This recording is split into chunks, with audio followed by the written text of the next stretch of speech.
دولت سربداران.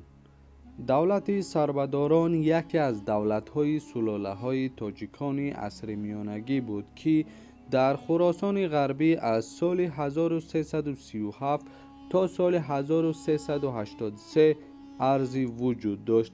به تأسیس این دولت دو قوه سبب شد. قوه اول، یکی از بزرگترین حادثه های دوران مغول ها به شک قیام سربداران است که سال 1336 در سبزوار خراسان به وقوع پیوسته است. در یکی از روزهای سال 1336 زمانی که ابوسعید الخانی مغول حکمرانی میکرد، نمایندگان مغول ها برای جمع‌آوری انداز به دهه باشتینی منطقه بیهقی واقع در خراسان وارد گردیدند و در خانه برادران حسن و حسین مسکن گرفتند. شب مغول ها از این برادران شراب و دختر خواستند. برادران شراب آوردند ولی دختر حاضر نکردند. مغول ها که همگی 5 نفر بودند شراب را نوشیده مست شدند. بعد خانم این خاندان را طلب کردند. برادران را ننگ و ناموس بالا گرفت و مغول ها را از دم تیغ گذرانیدند. الخان ها بر ضد برادران حسن و حسین دسته مسلحانه فرستادند. از این اقدام الخان ها مردم دهه با خبر شده به شور آمدند. خواجه عبدالرزاق باشتینی نام تاجیک دلاور که زاده همین جا و عملدار سلطان ابوسعید خان بود به دهه آمد. عبدالرزاق باشتینی مردم دهه را جمع نموده به آنها عرض کرد که این حادثه برای ما ننگاور است. همه چون یک تن باید برای حفظ نمودن ناموس خود بر ضد مغول ها برخیزیم و اعلان کرد که آماده است سر را نیز در راه میهن بدار کند ولی زیر بار ستم مغولان نرود. قوه دوم، شیخی که خلیفه نام داشت از مازندران به سبزوار آمده در اینجا مریدان زیاد پیدا نمود. آنها مردم سبزوار را که سنی مذهب بودند به مذهب شیعه دعوت میکردند. بعد قتل خلیفه یکی از مریدان او که شیخ حسنی جوری نام داشت کار خلیفه را به وسعت ادامه میداد. در نتیجه او جانبداران زیاد نیز پیدا کرده بود ولی حسنی جوری در قلب مقصد دیگری میپرورید. میخواست که دولت مستقل تاجیکان را بنیاد کند. تا این دم او در بین مردم پنهانی کار میبرد ولی برای حسنی جوری خوشبختانه واقعی سربداران موافق مقصد بود. سربداران با شیخ حسنی جوری زبان یک کردند و این دو قوه با هم یک شده دولت سربداران را تأسیس دادند.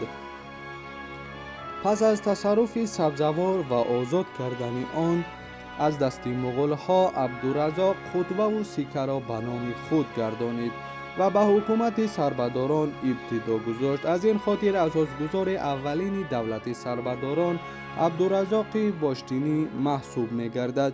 او به دولت نو تأسیس داده خود همگی 2 سال راهبری کرد و از جانب برادرش وجیه الدین مسعود به قتل رسید. مسعود حاکم دولت سربداران گردید. در زمان او قلمرو سربداران وسیع گردید و دامغان، جام، خبوشان نیز بر آن افزوده شد. با 12,000 لشکر کارآزموده و سرسپرده مسعود بر ارتش 70,000 دشمن خود پیروز آمد و در محاربه حل کننده سربداران برادر الخانی مغول را هم به قتل رسانیدند. نیشاپور، توس و مشهد را نیز به هیئت قلمرو خود همراه کردند.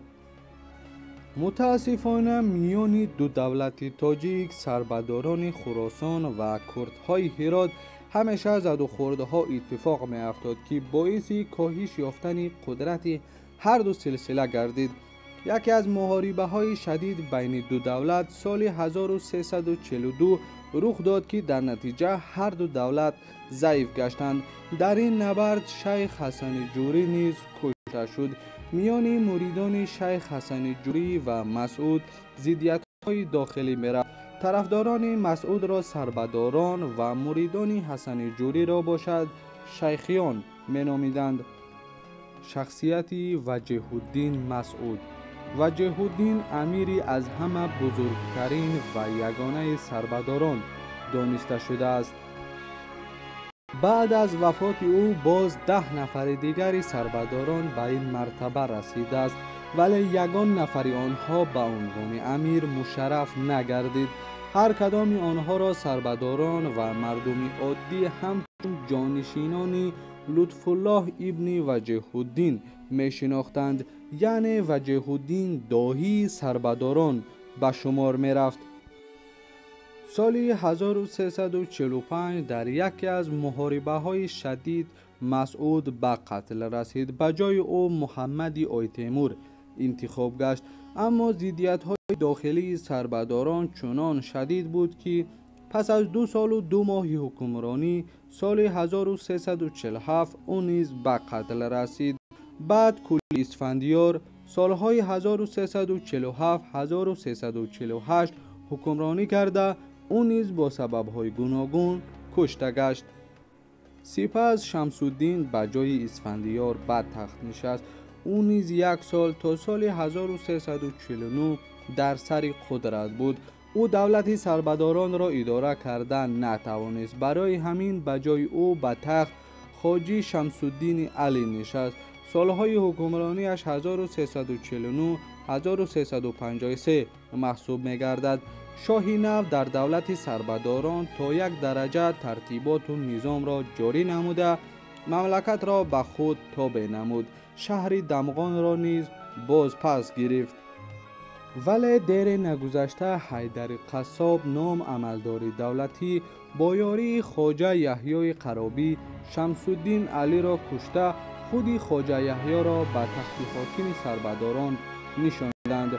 خواجه یحیی شخصی دانا و مکار بود. او به بهانه صلح کردن با دسته 300 نفره به نزد حاکم آخرین الخانی تقای تیمورخان ره سپار شد. هنگامی گفت و شنید او با دسته خود ناگهان به مغول‌ها هجوم کرده تقای تیمورخان را کشت. همین طریق تاجیکان سربدار به سروری خواجه یحیی ماه دکبر سال 1353 به حکمرانی مغول‌ها در ایران امروزه خاتمه بخشیدند. حاکمیت دولت الخان‌ها که در ایران امروزه زیاده از 100 سال وجود داشت، اکنون به دست همین دسته تاجیکان 300 نفره سرنگون شد. بعد خواجه یحیی به تخت سربداران خواجه خهیرالدین، حیدر قصاب، لطف الله و حسن دمغانی با نوبت به تخت نشسته همین طور کشته شدند. دولت سربداران از ابتدای تأسیس خود مرکزیتناک و پرزور نبود.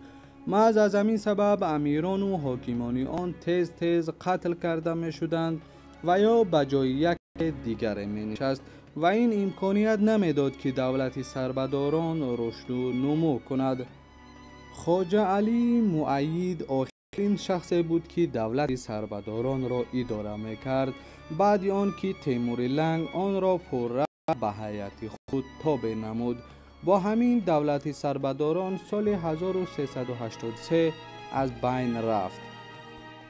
اما به همه این نگاه نکرده قد برافراشتن دولت‌های سربداران و کردهای هرات فرصت بودند تا اینکه تاجیکانی پس از مدت‌ها پریشانی و ستم به هم آیند، ولی این فرصت‌ها نیز بنابر نبودن اتحاد و همبستگی و اعتماد میان گروه‌های تاجیک از دست رفت و دشمنی در کمین نشسته هر کدام آنها را در علیحدگی از بین برد.